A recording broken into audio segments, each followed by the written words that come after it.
Current GK निकाल लीजिए। और करंट जीके पे हम आज इंडेक्स के बारे में बात करेंगे। आज एक महत्वपूर्ण इंडेक्स है, आज 2021 में भी उस पर क्वेश्चन आया। हेडिंग डाल लीजिए ग्लोबल हंगर इंडेक्स।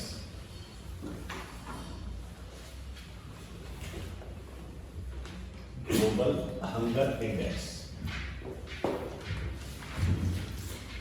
आप कह सकते हो वैश्विक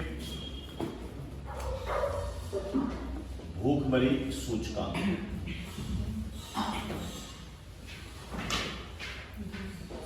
वैश्विक भूखमरी सूचकांक, इसमें मेनली आपको जो ध्यान रखना है, भारत का स्थान ध्यान रखना है, वही इसमें काम की बात है। और पहला दूसरा स्थान होते हैं, इसमें इतना ज्यादा इसको हाईलाइट किया भी नहीं जाता।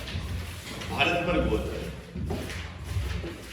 आइए सबसे पहले हम बात करते हैं कि इसको जारी कौन करता है, कौन कौन सी संस्थाएं हैं जो इसको जारी करती हैं। एक तो है संस्था है concern world wide.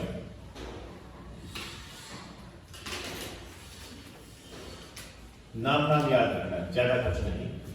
Concern world wide नाम की संस्था है। एक है वेल्थुंगर हिट।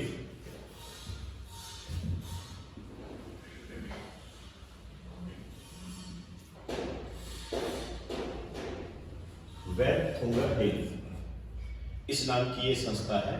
ये वर्ल्ड ग्लोबल हंगर इंडेक्स ये जारी करती है। तो पूछ लेते हैं कौन सी संस्था जारी करती है ये, इस टाइप के इसके अंदर क्वेश्चन बनते हैं। ये जो ग्लोबल हंगर इंडेक्स है, ये जो जारी होने लगा है, ये सबसे पहले जारी किया गया था। आप ये कह सकते हो कि इसकी जो स्टार्टिंग हुई थी 2006 में इसकी स्टार्टिंग। ये ध्यान रखना, हमें थोड़ा सा इसको डीप में करना पड़ेगा। अभी 2021 के आंकड़े आए हैं। और उद्देश्य में तो देखें, सिंपल सी बात है कि विश्व में भूखमरी से संबंधित जो मामले हैं उनको ट्रैक करना, उनका मापन करना, ये इसका उद्देश्य होता है। और ये एक सूचकांक जारी करता है, इंडेक्स जारी करता है, उसमें विभिन्न देशों की स्थिति बताता है, ताकि पूरे वर्ल्ड में भूखमरी की स्थिति पता चल सके और उसके लिए प्रभावी कदम उठाए जा सके। क्योंकि हमें कोई स्थिति की पहचान होगी तभी तो कर सकते हैं ना। इसके आप चाहो तो एक लाइन लिख दीजिए, उद्देश्य।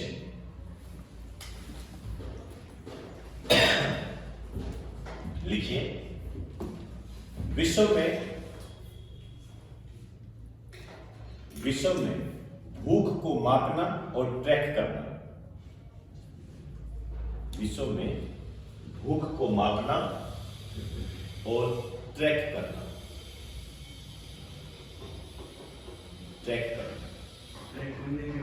ट्रैक करने का मतलब ये होता है कि कहां पर प्रोग्रेस कितनी हो रही है, कमी कितनी हो रही है। कहते हैं ना इसको ट्रैक करना, कहां जा रहा है वो। चलिए, इसके जो आधार होते हैं 4, इन आधारों पर गौर करना। 4 आधार होते हैं इसके। जैसे एक तो ये देखा जाता है कि किसी भी देश में अल्प पोषण की स्थिति क्या है। अल्प पोषण, माइनर न्यूट्रिशन। माइनर न्यूट्रिशन, अल्प पोषण की स्थिति क्या है।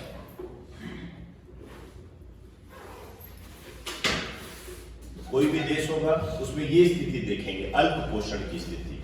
अल्प पोषण की स्थिति क्या होती है कि ऐसी जनसंख्या जिनको पर्याप्त मात्रा में कैलोरी नहीं मिल रही है। मतलब जैसे किसी को 2000 कैलोरी की जरूरत है तो उसको वो मिल ही नहीं। इसके नीचे लिख लीजिए, ऐसी जनसंख्या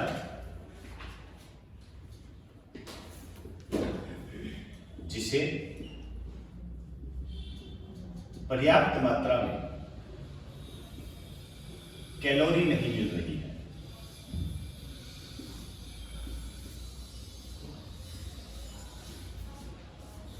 पर्याप्त मात्रा में कैलोरी नहीं मिल रही है, ये अल्प पोषण होता है। जितना उसको चाहिए उतना मिल नहीं रहा है। ऐसा नहीं है कि वो भूखा सो रहा है। आप ऐसे समझ लीजिए, यदि कोई 4 रोटी खाता है तो उसको 2 रोटी मिल रही है। ऐसे लोग कितने हैं, इस स्थिति में उस देश की स्थिति क्या है। समझ आई बात सारी। दूसरा लिख दीजिए चाइल्ड वेस्टिंग। एक शब्द है चाइल्ड वेस्टिंग, ध्यान देना इस शब्द की तरफ।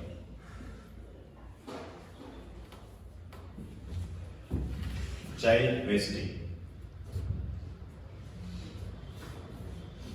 देखिए चाइल्ड वेस्टिंग का मतलब क्या होता है कि ऐसे बच्चे, लेकिन उसके लिए भी इन्होंने क्राइटेरिया डिसाइड किया है, 5 वर्ष से कम उम्र के बच्चे, 5 वर्ष से कम उम्र के बच्चे जिनका भार है, जिनका जो वेट है, उनकी हाइट के आधार पर नहीं है। आप जानते हो, अपना खुद का ही देख लीजिए, कोई भी व्यक्ति का वेट होता है उसके हाइट के आधार पर होता है। जिसकी हाइट कम है उसके लिए कम वेट चल जाएगा, जिसकी हाइट ज्यादा है उसके लिए ज्यादा वेट चलेगा। ऐसे लिख लीजिए, इसके नीचे लिखो 5 वर्ष से कम उम्र के बच्चे, 5 वर्ष से कम उम्र के बच्चे जिनका वजन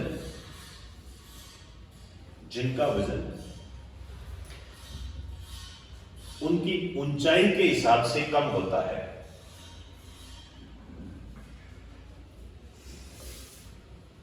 जिनका वजन उनकी ऊंचाई के हिसाब से कम होता है, उनकी ऊंचाई के हिसाब से कम होता है। ठीक, आइए एक शब्द और है इसी से मिलता जुलता, चाइल्ड स्टेटिंग। आपसे पूछा जा सकता है चाइल्ड स्टेटिंग क्या होती है और चाइल्ड वेस्टिंग क्या होती है, दोनों शब्द अच्छे हैं। तो चाइल्ड वेस्टिंग तो क्या होती है, ऐसे बच्चे जिनका जो भार है ऊंचाई के हिसाब से कम है, और ऐसे बच्चे जिनका भार, जिनका वेट उम्र के हिसाब से कम है, वो चाइल्ड स्टेटिंग है। इसके नीचे लिखिए, यहां पे लिखो 5 वर्ष से कम उम्र के बच्चे, 5 वर्ष से कम उम्र के बच्चे जिनका वजन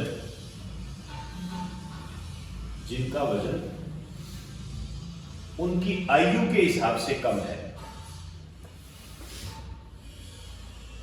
जिनका वजन उनकी आयु के हिसाब से कम है।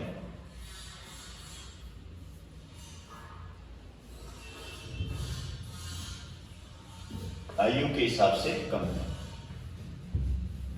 क्लियर होगी बात सर? ध्यान रखना, ये दोनों पॉइंट इंपॉर्टेंट है, ये अलग से पूछे जाएंगे। चाइल्ड वेस्टिंग क्या होती है और चाइल्ड स्टेटिंग क्या होती है।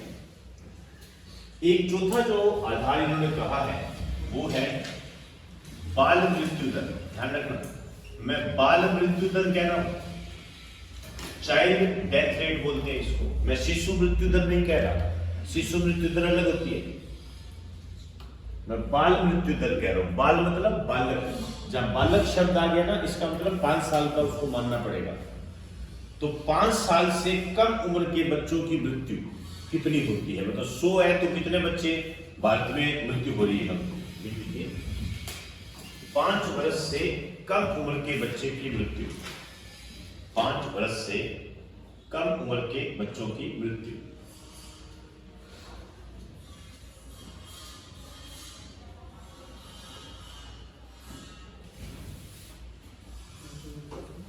पांच वर्ष से कम उम्र के बच्चों की मृत्यु।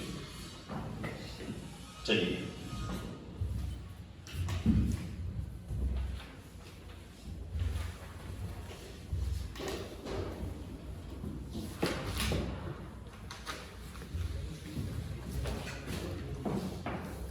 अब देखिए ये स्कोर क्या रखते हैं। ये जो स्कोर रखते हैं 0 से 100 के बीच में, 0 से 100 के बीच में, इसके बीच में स्कोर होता है। ये जो 0 है इसका मतलब तो ये निकलता है कोई भूखा नहीं है, सब अच्छा है, सिस्टम अच्छा है। आप ऐसे लिख दीजिए सबसे अच्छा, मतलब भूखमरी नहीं है, भूखमरी 0 है, इसके कहने का मतलब ये है। और इसका मतलब होता है सबसे बुरा।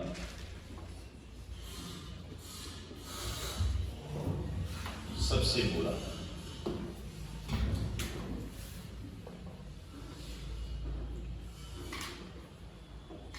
चलिए आगे आओ। देखो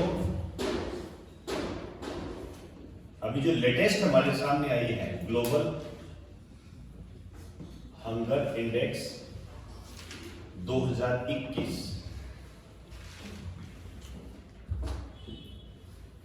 2021 ये लेटेस्ट आई है।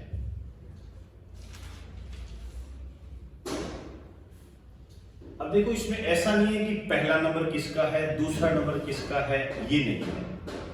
इसमें क्या किया इन्होंने पहले पर ही कई सारे एक साथ दे दिए।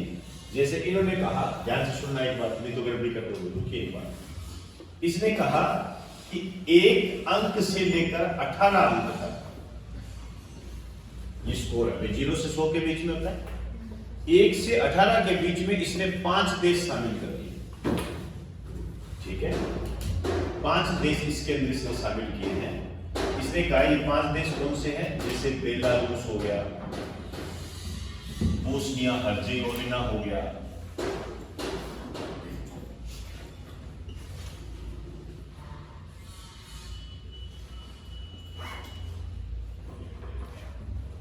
ब्राजील हो गया, चिली हो गया, चाइना हो गया। इसने 1 से 18 के बीच में ये रैंक दे दी। ये आपके काम की चीज नहीं है, यहां से क्वेश्चन नहीं उठेगा। आपके जो क्वेश्चन उठेगा इसके अंदर भारत की स्थिति क्या है। पिछली बार अभी सॉरी ये जो अभी आरएस का एग्जाम हुआ है उसमें यही क्वेश्चन आया है, वर्ल्ड हंगर इंडेक्स में भारत की क्या स्थिति है। तो इसमें 101 की स्थिति है भारत की। ये काम की बात है, ठीक है। और लगभग 27 पॉइंट कुछ इसका स्कोर है, ठीक है। आप हल्का सा ध्यान रख लेना, इसका जो स्कोर है लगभग 27 है। जब 27 स्कोर देखते हैं तो इसको भी क्या है, कई स्थितियों में बांटा गया है। जैसे किस देश में भूख की क्या स्थिति है, तो गंभीर स्थिति, बहुत अधिक गंभीर स्थिति, चिंताजनक स्थिति, ऐसे ना डिवाइडेशन किया हुआ है। तो भारत की जो स्थिति है वो गंभीर स्थिति है। गंभीर मतलब सीरियस स्थिति है भूख के मामले में। 101वां स्थान है, समझ गए। हल्का सा पिछला ध्यान रखना है आपने, कई बार क्या पिछले से कंपैरिजन करवा लेता है। ये तो 2021 का है। 2020 में जो भारत का स्थान था वो था 94। 2020 में भारत का स्थान था 94।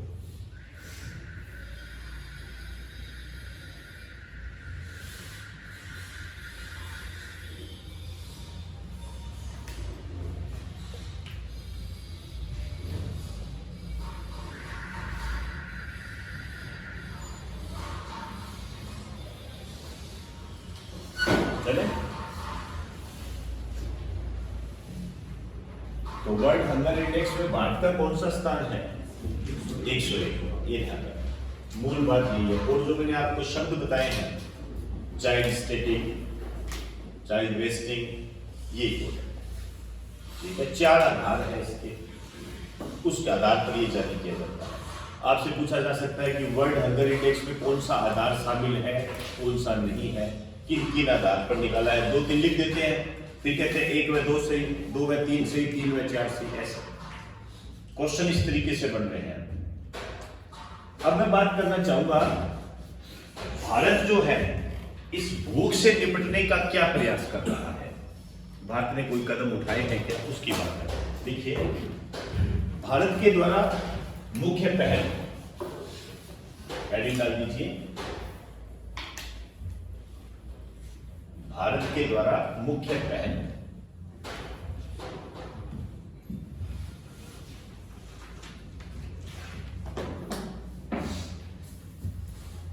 सबसे पहले लिखिए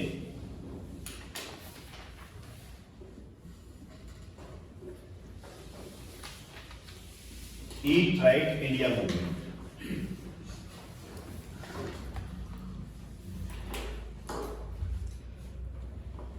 ईट राइट इंडिया मूवमेंट।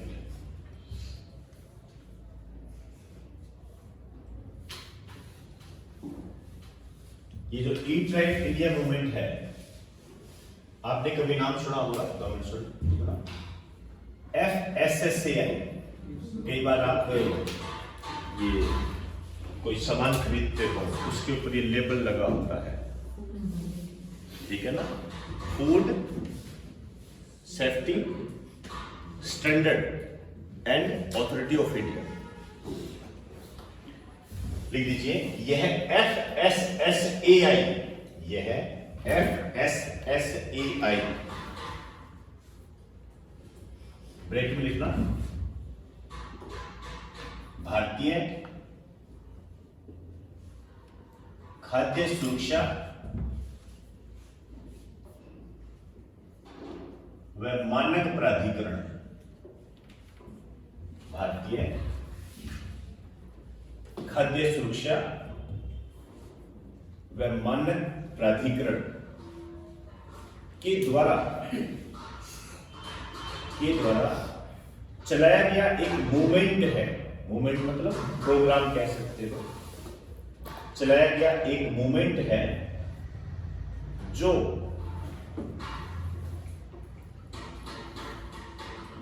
नागरिकों को भोजन में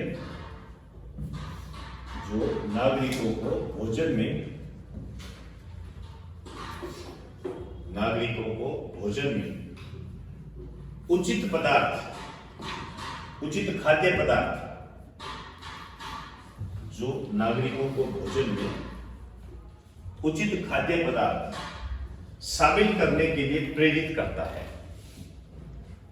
उचित खाद्य पदार्थ शामिल करने के लिए प्रेरित करता है। उचित खाद्य पदार्थ शामिल करने के लिए प्रेरित करता है।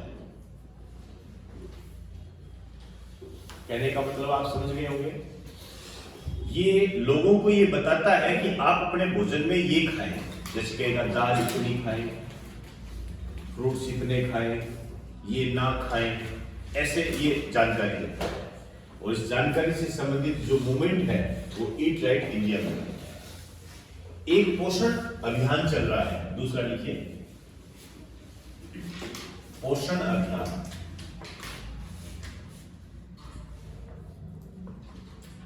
इसका जो प्रारंभ हुआ था 2018 से, 2018 में ये स्टार्ट किया गया और इसे जो स्टार्ट किया गया था, ये किया गया था महिला व बाल विकास मंत्रालय के द्वारा।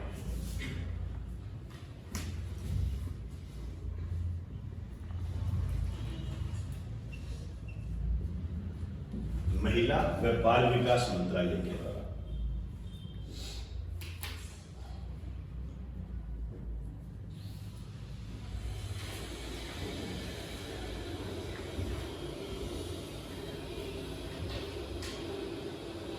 चले, देखो इस पर गौर करें आप। और मैं केवल इसके लिए नहीं कह रहा, कोई भी अभियान होता है या कोई भी योजना होती है, ये किस मिनिस्ट्री से संबंधित है, इस पर आप हमेशा ध्यान रखा करिए। वर्तमान में जो मैंने कई क्वेश्चन देखे हैं उसमें इस प्रकार की झलकियां मिलती हैं। आपसे पूछेगा ये मिनिस्ट्री किसकी है, ये जो कार्यक्रम चल रहा है ये किसकी, कौन सी मिनिस्ट्री के द्वारा चलाया जा रहा है। अब ये जो पोषण अभियान है ये क्या करता है, अल्प पोषण के लिए काम करता है, जो इसका आधार है। इसके अलावा ये चाइल्ड स्टेटिंग के काम के लिए काम करता है, वो भी इसका आधार है। एक अलग थोड़ा करता है ये एनीमिया के, जैसे ऑक्सीजन की आपूर्ति नहीं हो पाती ना, लोगों में एनीमिया ना हो, उसके लिए ये प्रयास करता है। एक लाइन लिखिए, इसके तहत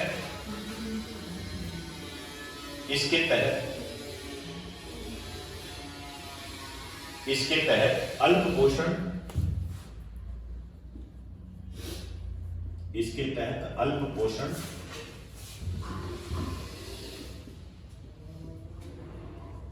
चाइल्ड स्टेटिंग व एनीमिया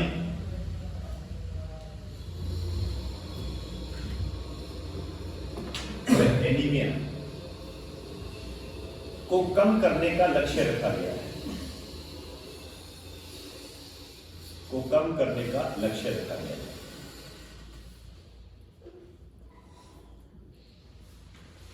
कम करने का लक्ष्य रखा गया है।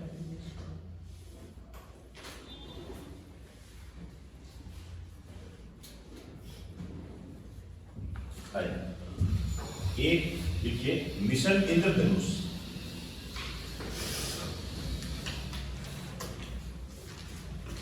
मिशन इंद्रधनुष आपके क्वेश्चन आया था कि ये जो मिशन इंद्रधनुष है इसके तहत कितनी वैक्सीन लगाई जाती है, बताएगा?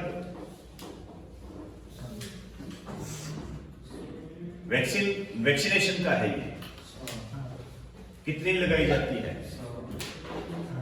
7। देखो बात तो सही कह रहे हो, लेकिन अब नया आ गया है। अभी बजट में ये घोषणा की है, पहले 7 की लगाई जाती थी, पीलिया की, खसरा की, टीबी की, इस तरीके से। लेकिन अब क्या है, इसको बढ़ाकर 12 कर दिया गया है। ये 7 वाला क्वेश्चन आया हुआ है, जब 7 थी ना तब है। और मुझे याद आ रहा है 2020 के बजट में उन टीकों की संख्या को बढ़ाकर 12 कर दिया गया था। ठीक है, तो एक लाइन लिख दीजिए, इसके तहत 2 वर्ष से कम उम्र के 2 वर्ष से कम उम्र के बच्चों व गर्भवती महिलाओं को गर्भवती महिलाओं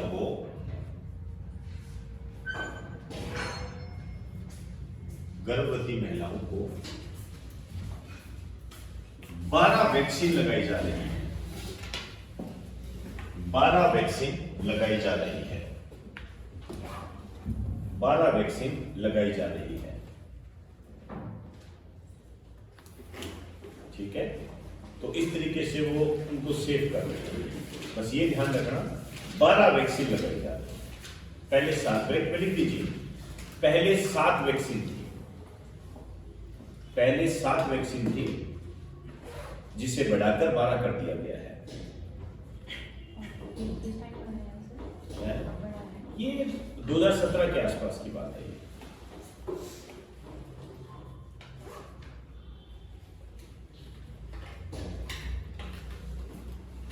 चले आइए,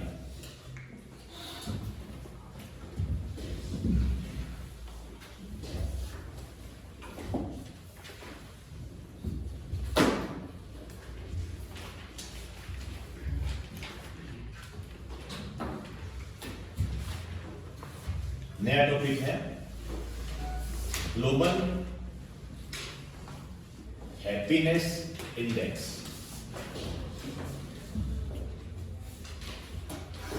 ग्लोबल हैप्पीनेस इंडेक्स, इसको हिंदी में कहते हैं वैश्विक खुशहाली सूचकांक।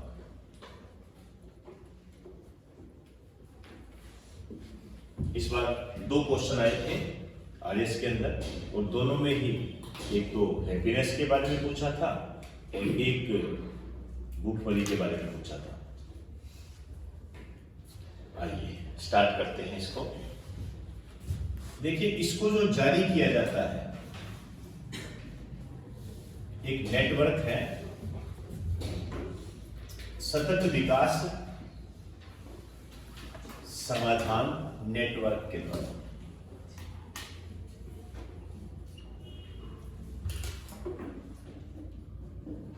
Sustainable development solution network, sustainable development solution network. इसके द्वारा ये जारी किया जाता है। और मजेदार बात है कि ये जो जारी किया जाता है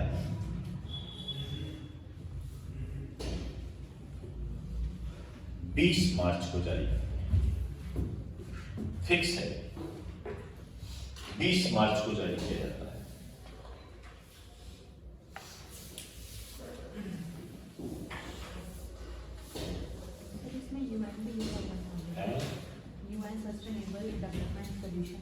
हाँ, कोई दिक्कत, वो तो वैसे भी इन्हीं के प्रोग्राम होते हैं, यूएनओ के होते हैं। आइए, ये जो 20 मार्च है इसको बनाया जाता है international happiness day.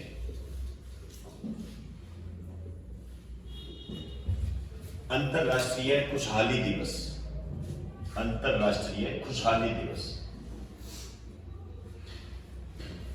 International happiness day. इसका भी आपने ध्यान में रखना है कि विश्व खुशहाली दिवस कब मनाया जाता है, 20 मार्च को।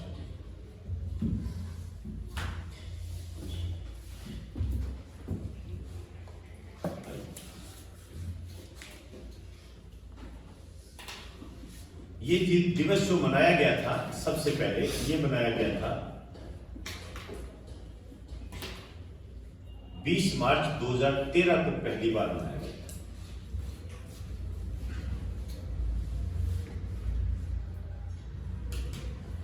ठीक है, और इसके नीचे लिख देना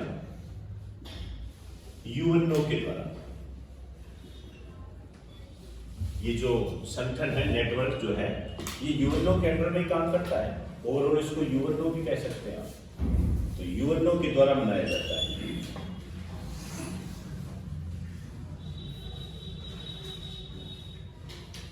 आपको हमेशा एक बात ध्यान रखनी है, महत्वपूर्ण की, हर किसी के नहीं तो फिर उलझ जाओगे। आपको करंट स्टेटस पता होना चाहिए। जैसे अभी हमारे सामने जो करंट स्टेटस है, ये है 20 मार्च 2021, ये अभी मनाया गया। ठीक है, 22/12। इसकी थीम पता होनी चाहिए। आजकल ये पूछने लगे थीम, और इसकी थीम है हैप्पीनेस फॉर ऑल फॉरएवर।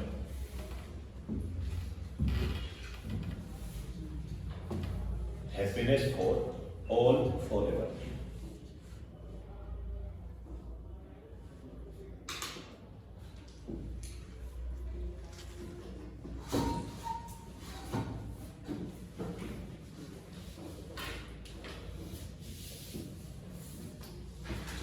देखो, ये जो हैप्पीनेस दिवस है, एक जैसे अपने जीडीपी होती है ना, ग्रोस डोमेस्टिक प्रोडक्ट हम बोलते हैं, इसी तरीके से ग्रोस हैप्पीनेस भी होता है। मतलब ये कहा गया कि प्रत्येक देश को इस प्रकार का एक इंडेक्स बनाना चाहिए कि उस देश में कितने लोग खुश रहते हैं। और इस प्रकार का जो विचार दिया था वो भूटान ने दिया था, और ये विचार उसने दिया था 1972 में। आपको इस बात की भी जानकारी होनी चाहिए और ध्यान रखना चाहिए। एक लिखिए, नोट डाल के लिखो। भूटान ने 1972 में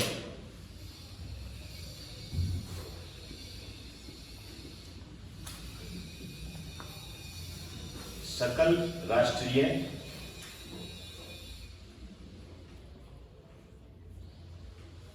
खुशहाली सूचकांक जारी किया। सकल राष्ट्रीय खुशहाली सूचकांक जारी किया। इसको इंग्लिश में कहते हैं ग्रोस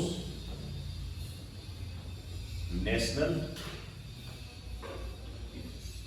हैप्पीनेस इंडेक्स। सकल राष्ट्रीय खुशहाली सूचकांक जारी किया। एक लाइन और लिख दीजिए नीचे, नोट में चलने देना। हैप्पीनेस डे, हैप्पीनेस डे का विचार भी, हैप्पीनेस डे का विचार भी भूटान के द्वारा ही लाया गया। हैप्पीनेस डे का विचार भी भूटान के द्वारा लाया गया।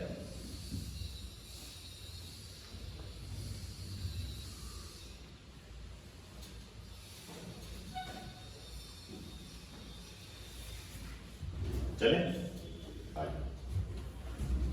अब देखिए, किसी भी देश को किस आधार पर रैंक दी जाती है, ये आप ऐसे समझिए कि आप खुश कब रहोगे, कब खुश रहोगे, थोड़ा सा बताना। सर जब डेली की नीड्स पूरी हो जाएंगी, डेली की नीड्स पूरी हो जाएगी, बेसिकली यही होता है? मतलब जो फंडामेंटल नीड्स होती है ना इंसान की, हाँ, रोटी कपड़ा वगैरह, वो सब चीजें पूरी हो जाए, वो सब चीजें पूरी हो जाए तो वो खुश रह सकता है। ऐसे तो बहुत सारी चीजें होती हैं, बट मेन तो यही है। हाँ, नहीं, अपना अपना पक्ष रखो, है, बताइए। जो बात पूछी जाए ना उसका जवाब दिया करें, बीच में विचार विमर्श ना किया करें, ये गलत हो जाता है। और एक मोबाइल को तो बिल्कुल ही हाथ ना लगाया जाए। ये 2-3 चीजें अपने आत्मा में धारण कर लो, क्योंकि इससे क्या होता है, फिर डिस्टर्बेंस हो जाता है।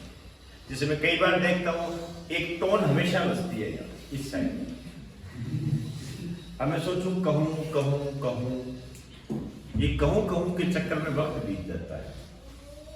इसे थोड़ा सा ध्यान रखना, ये जरूरी होता है। मेरे भी इतने इंपॉर्टेंट कॉल होते हैं, मैं अटेंड नहीं कर पाता, इतने होते हैं। तो जब हम ये कर रहे हैं तो आपकी भी जिम्मेवारी बनती है। हमारा लक्ष्य है आपको आगे लेके जाना और आपका लक्ष्य है आगे जाना। जब दोनों साथ में मिलेंगे ना तभी काम बढ़ेगा। और इसमें ये इस तरीके की कोई एक्टिविटी अपने सामने आनी नहीं चाहिए। तो जो भी आपको पूछा जाए, आपके दिमाग में आता है कोई विचार आता है, जैसे इनके दिमाग में एक विचार आया तो बोल दिया, ठीक है, सही है गलत है वो बाद में डिसाइड करें, ठीक है। अपने विचारों को उस टाइम लाने का प्रयास किया करें। यही ताकत होती है जो आपको एग्जामिनेशन हॉल में क्वेश्चन सोल्व करवाती है। तत्काल आपके दिमाग में क्या बात है, ऐसा होता है, ठीक है, क्या हो सकता है इसका आंसर। मैंने तो नॉर्मली बात पूछी ना भाई, आदमी खुश कब रहता है, क्या चाहिए उसको खुशी के लिए, कोई बड़ी बात नहीं पूछी, आपको तो अपनी अपनी फीलिंग बता देनी है। कैसा मेरे को वो मिल जाए तो मैं खुश हो जाऊं, सिंपल सी बात है। ये भी है एक, मैं ये गलत नहीं कर रहा, मजाक नहीं कर रहा, मेरे को वो मिल जाए तो मैं खुश हो जाऊं, मतलब ऑप्शन होना चाहिए आदमी के पास, उसको बात ये है बिल्कुल। ये देखिए आधार लिखो, आधार किस आधार पर देखते हैं, 6, और ध्यान से समझना इन 6 आधार को, रटना नहीं है किसी चीज को, ताकि आपके दिमाग में सीधा फिट हो जाए। एक तो देखते हैं प्रति व्यक्ति सकल घरेलू उत्पाद, आप कह सकते हो ग्रोस डोमेस्टिक प्रोडक्ट पर पर्सन।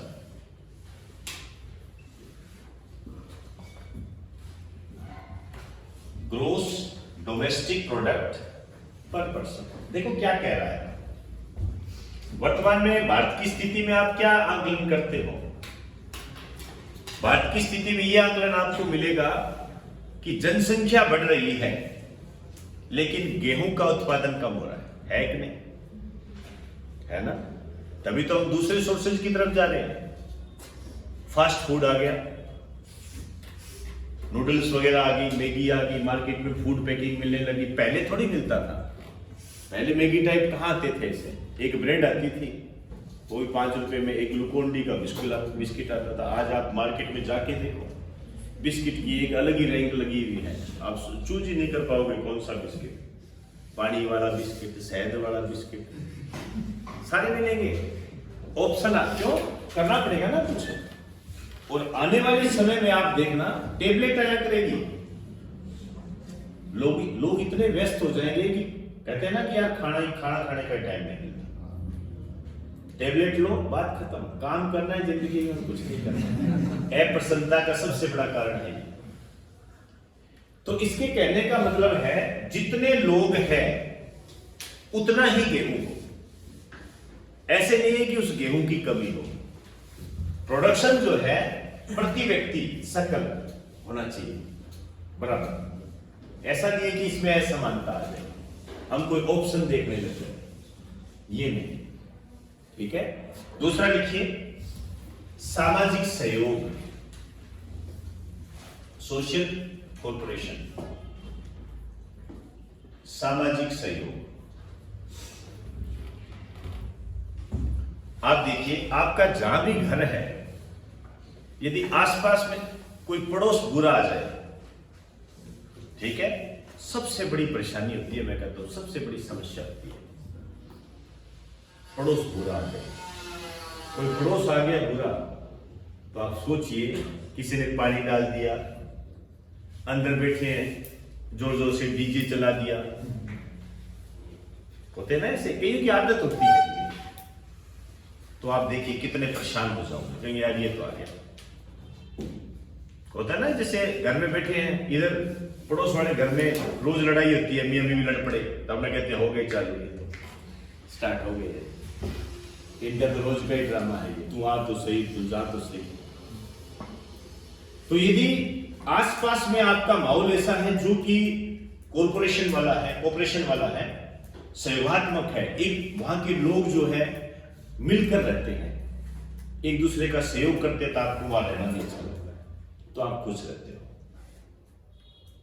अब मैं मेरा बताऊं, मैं जब यहां से जाता हूं, सारे दिन से पढ़ा रहा हूं, 7 बजे 8 बजे घर जाऊंगा, थोड़ा सा खाना खा के, अब मेरा इंतजार कर रहे होते हैं लोग, वहां पे मेरे दोस्त हैं, आओ चलो, फिर हम गाड़ी में बैठते हैं, एक टप्पी मार के आते हैं, आनंद आ जाता है। डेली का रूटीन है ये डेली का रूटीन है।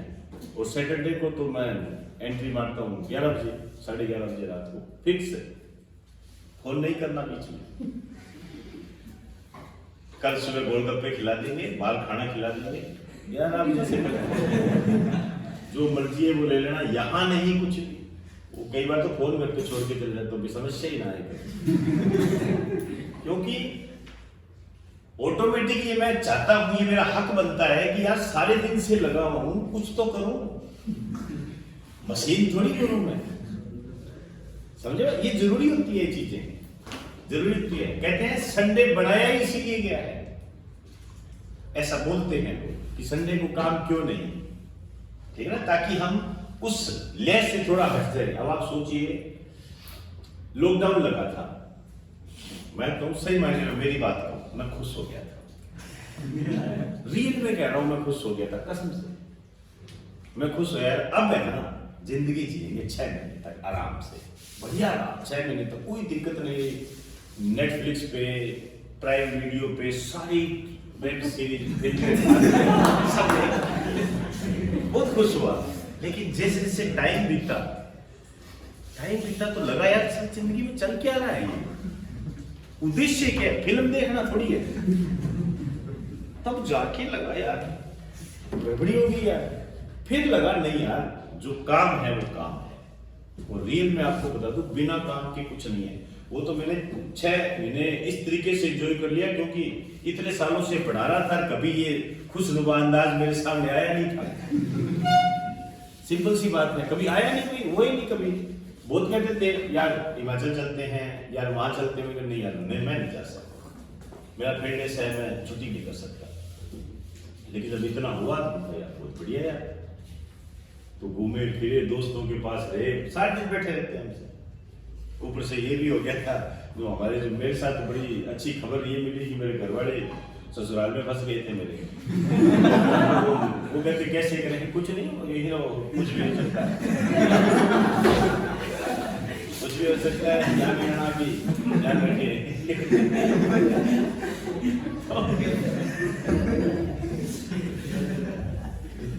फालतू में तंग करे यार, पेन पे लगा। चलो कोई बात नहीं। आइए तीसरा लिखिए, स्वस्थ जीवन प्रत्याशा, जन्म के समय की बात कर रहा है, ठीक है। स्वस्थ जीवन प्रत्याशा, healthy life expectancy, healthy life expectancy. देखिए सिंपल सी बात है, यदि आप स्वस्थ होंगे ना तो आप खूब काम करोगे और खुश रहोगे।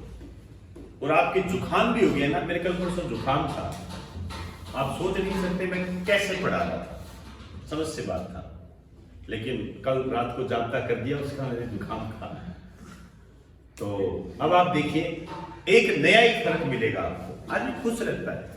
नहीं तो जुकाम एक ऐसी चीज होती है, उससे आदमी खुद तो परेशान होता है, आसपास के लोगों को करता है, वो देखते रहते हो ऐसे ऐसे करता है। वो कहते क्या है इसके, कह सकते नहीं। तो आदमी जितना स्वस्थ होगा, हेल्दी होगा जितना, वो उतना ही खुश रहेगा। कुछ भी कर लीजिए, कुछ भी कर लीजिए। मेरी ये जो हेल्दी शब्द है, ये ऐसे भी है जैसे आप 20-22 साल के हो, ठीक है, और युवा हो, आप में एनर्जी है, लेकिन आपका पेट निकला हुआ है। अब बताओ ऐसे पेट निकला हुआ, क्या कर लोगे तुम्हारा, क्या कर लोगे? मोटे होगे या बहुत पतले होगे, ठीक है ना। तो होता क्या है, ठीक है कोई शारीरिक दोष है, उसके पहले हम बात नहीं कर रहे, वो मैं बात नहीं कर रहा, वो तो देखो परमात्मा का है, उसका तो क्या कहें। लेकिन जैसे आपने गोलगप्पे खा खा के, पिज्जा खा खा के ये मामला कर रखा है, तो इसमें तो सुधार किया जा सकता है। तो ये गलत होता है। तो आप क्या दूसरे को देखते हो तो वो बढ़िया मस्त जींस शर्ट में आता है, आराम से सारे मसल दिख रहे होते हैं, शानदार है। और आपको वैसे कितना ही ब्रांडेड पहना दे आपको, कितना ही मोटी कार को कुछ भी पहना दे, लेकिन आप सोचो यार ये बढ़िया है, और वो नॉर्मल 100 रुपए की टी शर्ट में भी आ गया ना तो भी अच्छा लगेगा, क्योंकि फिट एंड फाइन है, खुश होता है। सिंपल सी बात है। तो ये चीजें होनी चाहिए, तो अपने शरीर को स्वस्थ रखिए। अब चौथा लिखिए, जीवन में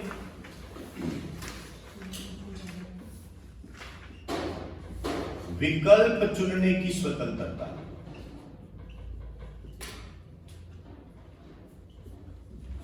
जीवन में विकल्प चुनने की स्वतंत्रता, ऑप्शन होना चाहिए आपके पास। जैसे देखो ये चीजें वर्तमान युग है और पहले से चलता आ रहा है। जैसे आपने कहा कि मुझे ऐसी लड़की या ऐसा लड़का चाहिए, ठीक है, सोच होती है आदमी की, हम किसी से भी पूछते हैं, किसी लड़के से पूछ लो, लड़की से पूछ लो, इसमें कोई वो बात नहीं है, सबका होता है, हमारा भी था। सभी कहते हैं कि हाँ भाई तेरे को कैसी लड़की चाहिए, तो बता देता है, थोड़ी सी मोटी, थोड़ी सी पतली, मतलब काली गोरी सांवली, जो सारा बता देता है। इसी तरीके से लड़की बता देती है मुझे इस टाइप का लड़का चाहिए, खुद तो 4 फुट से ऊपर जाने का नाम नहीं लेती, लड़की की हाइट कम से कम 6 फीट होता नहीं है। हमारे कॉलेज में थी लड़की, तो कॉलेज में जब एमएससी करते थे तो मेरे को याद है आज भी, तो ऐसे कॉलेज में तो आप जानते हो सब खुला होता है, चलो कि आपको कैसा लड़का चाहिए, लड़की की हाइट होनी चाहिए 5.5-6 क्या खुद 4 फुट से ऐसे थोड़ी तभी तो अपनी पसंद बताइए। हाँ वो एक अलग बात है, ऐसे बोलते तो भी पूरा नहीं वाली।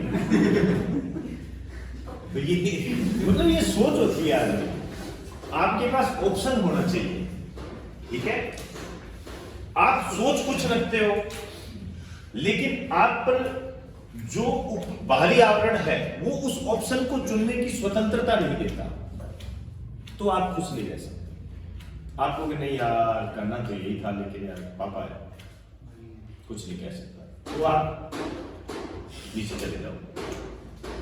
लेकिन आप कहोगे नहीं हमारे तो खुले दिमाग के लोग हैं सारे, और कोई दिक्कत नहीं है, हम कुछ भी कर सकते हैं, और उसके अलावा कोई ये फील्ड नहीं, आप देखते नहीं, बच्चा पैदा होता है, आईएएस बनाऊंगा इसको, डॉक्टर बनाऊंगा इसको, उसको मतलब क्या है, बच्चे की सोच है, वो गाना गाना चाहता है, वो कोई चित्रकला में जाना चाहता है, उसकी अपनी सोच है, वो खेल में आगे जाना चाहता है। अपने क्या कहते हैं ना, डॉक्टर, इंजीनियर, ये बनाएंगे इसको, उसकी सोच होती है ये, उस पर थोप दी जाती है, थोप दी जाती है, सिंपल सी बात है। तो वो उसका विचार अलग हो जाता है ऐसा। तो आदमी क्या उससे खुश रहता है। तो विकल्प चुनने की स्वतंत्रता होगी। एक उदारता होनी चाहिए हर व्यक्ति के मन में, ठीक है। उदारता का मतलब क्या है, जैसे हमेशा होना चाहिए, कोई बाहर भिखारी आ गया, खाना नहीं खाया हुआ है, जितना हो सके हमें उसको उपलब्ध करवाने का प्रयास करना चाहिए। एक आप सोचते हैं ना कि यार मैंने उसकी हेल्प की थी, मुझे इंटरनल फीलिंग अच्छी आई। हम कहीं जाते हैं, भगवान ना करे किसी का एक्सीडेंट हो जाता है, एक्सीडेंट हो जाता है तो हम उसको उठा के हॉस्पिटल पहुंचा देते हैं या उसकी हेल्प करते हैं, तो ऑटोमेटिक हमें लगता है यार ठीक है। नहीं तो हम इतना ही पूछ लेते हैं, यार भाई ठीक है क्या, चाहे कोई नहीं है, अपना कुछ नहीं लगता, कभी देखा ही नहीं उसको, लेकिन हमें लगता है कि हाँ यार हमने अपनी जिम्मेदारी पूरी की है। तो लिबरल होना चाहिए, जहां ये फैक्ट ज्यादा होता है वहां पर खुशहाली ज्यादा होती है। अभी आपने अखबारों में पढ़ा होगा, आपके रीट के एग्जाम हुए, एसआई के एग्जाम हुए, आपके पटवारी के एग्जाम हुए, तो इसमें नकल की खबरें आई।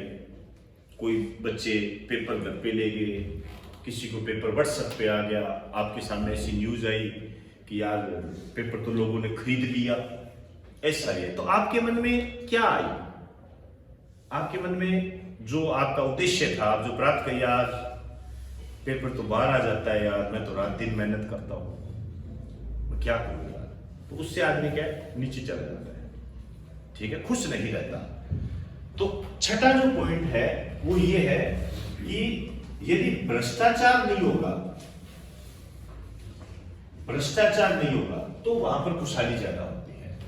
जहां पर भ्रष्टाचार ज्यादा होगा वहां पर खुशहाली कम होती है। आप खुद सोचिए, आपको अभी थोड़े टाइम पहले, थोड़े टाइम क्या कल परसों हुई है, अशोक गहलोत ने ये पूछा कि ट्रांसफर के लिए पैसे देने पड़ते हैं क्या, तो सब कहेगा हाँ देने पड़ते हैं, तो है ना ये। और वो चाहे कुछ भी कह दे, जानते तो नहीं अपने, उसकी क्या चर्चा करें, इतना तो है ही। तो जहां भ्रष्टाचार कम होता है, जैसे मैं एक बात करूं, वर्तमान में जो मैं मेरे हिसाब से मैं मान के चलता हूं, भारतीय प्रशासनिक सेवा आईएएस एक ऐसा प्लेटफॉर्म है जहां पर वही जा सकता है जिसमें काबिलियत है।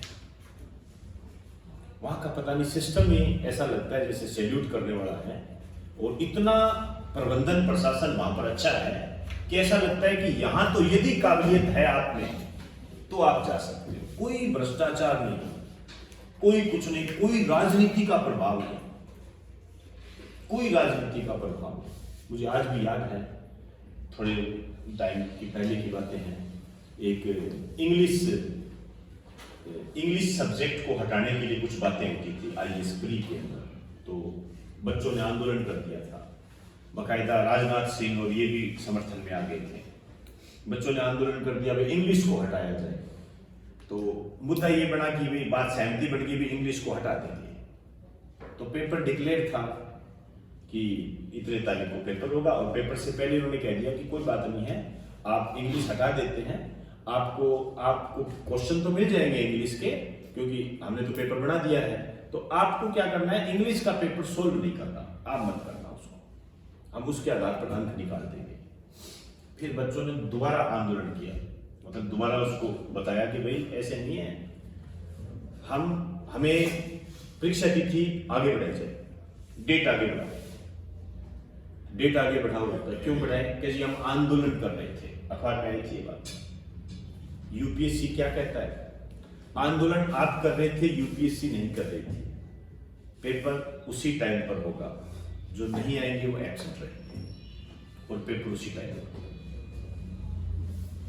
ये होती है। यहां यहाँ आरएस का पेपर और यदि कोई कह देना कि मेरा ये उसका क्लर्क का पेपर है तो कैंसिल हो जाए, क्योंकि कैंसिल कराने वाले भी तैयार बैठे हैं और कैंसिल करने वाले भी तैयार बैठे हैं, दोनों स्थितियां। हालांकि बैंकिंग और आरएस का तो रात दिन का ही कोई सारा सिस्टम ही अलग है, लेकिन फिर भी ये है। तो इस प्रकार का सिस्टम यदि नहीं होता है तो मान के चलना व्यक्ति एक लगता है कि हाँ यार मेरे, जब हमें ये लगे ना यार मेरे में कमी है मैं नहीं कर पाया तो कोई दिक्कत नहीं होती है। जब ये लगे ना कि यार आसपास का बाहरी वातावरण मुझे प्रभावित करता है फिर समस्याएं आती है। भाई मैं नहीं कर पाया इसका मतलब मेरी कमी है, इसका मतलब दोषी मैं हूं, कोई और दोषी नहीं है। दूसरा दोषी होता है तब ज्यादा प्रभाव पड़ता है। तो ये 6 आधार है, ये ध्यान रखना। आपके ये क्वेश्चन आता है कि कौन सा आधार नहीं है, और आजकल जो ट्रेंड है वो ये है कि आपको इनमें से 4 दे देगा, ठीक है, और एक अलग से डाल देगा, नीचे क्या कहेगा 1 व 2, 2 व 3, उपरोक्त सभी सारे यही है, ऐसे देता है। तो इनका ध्यान रखना आपने, इन पे क्वेश्चन आता है। चलिए अब मैं बात करूंगा क्या स्थिति रही। आइए लेटेस्ट रिपोर्ट जो आई है वो ये है, ग्लोबल हैप्पीनेस इंडेक्स।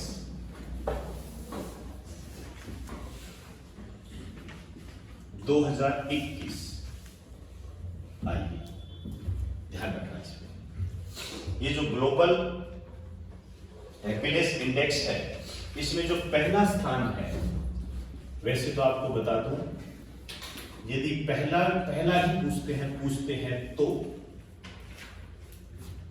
फिनलैंड, दूसरे नंबर पर है डेनमार्क, तीसरे नंबर पर है स्विट्जरलैंड।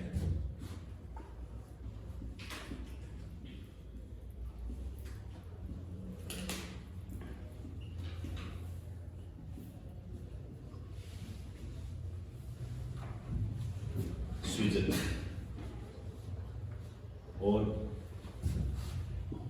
149वां स्थान, मतलब ऐसे लिखना ब्रैकेट लास्ट का नंबर यही है, मतलब सबसे दुखी देश जो है अफगानिस्तान में। आप देख रहे हो सबसे दुखी है अफगानिस्तान। क्या करे बेचारा, आपने देखा होगा, भगवान किसी के साथ ना करे, काम धंधे छोड़कर लोगों को भागना पड़ गया, काम धंधे छोड़कर महिलाओं के सिर काट दिए। किसी महिला ने कोई डिग्री वगैरह कर रखी थी, पता लग गया ये पढ़ ली थी इस दरमियान, तो खत्म कर दिया गया। बताइए क्या। तो इसमें जो भारत की स्थिति है, आ जाइए,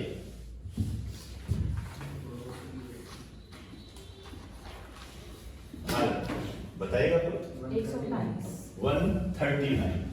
अब आप देखिए हम किस दिशा में जा रहे हैं, अफगानिस्तान से ज्यादा दूर नहीं है। देख लीजिए आपके सामने है, कोई वो गलत थोड़ी कह रहा हूं, ठीक है। 139वां स्थान है। यहां पर आपको समय नहीं है, नहीं तो मैं आपको बताता। देखो बेटा, आप तैयारी करते हो, ईमानदारी से तैयारी कीजिए, गुरुजनों का सम्मान करो, माता पिता का सम्मान करो, आसपास जहां भी जाते हो महिला वर्ग का सम्मान करो। ये सब आपके व्यक्तित्व में होना चाहिए, आपकी पर्सनैलिटी में झलकनी चाहिए। आपका मन पूरा आपके लक्ष्य को समर्पित होना चाहिए। आसपास का कोई भी वातावरण आपको प्रभावित ना करे। ईमानदारी से मेहनत कीजिए। आप में इतना सब कुछ है कि आप कुछ भी कर सकते हो। किसी भी तरीके की कोई दुर्भावना नहीं पालनी है। कई बार हम मेहनत करते हैं, सिलेक्ट नहीं हो पाते हैं, तो मान के चलना परमात्मा ने हमारे लिए कुछ बहुत बड़ी अपॉर्चुनिटी रखी होती है, बस वो समय रहते हमें मिल जाएगी, बस अपने लक्ष्य पर बढ़े। ठीक है, चलो आज इतना ही करें।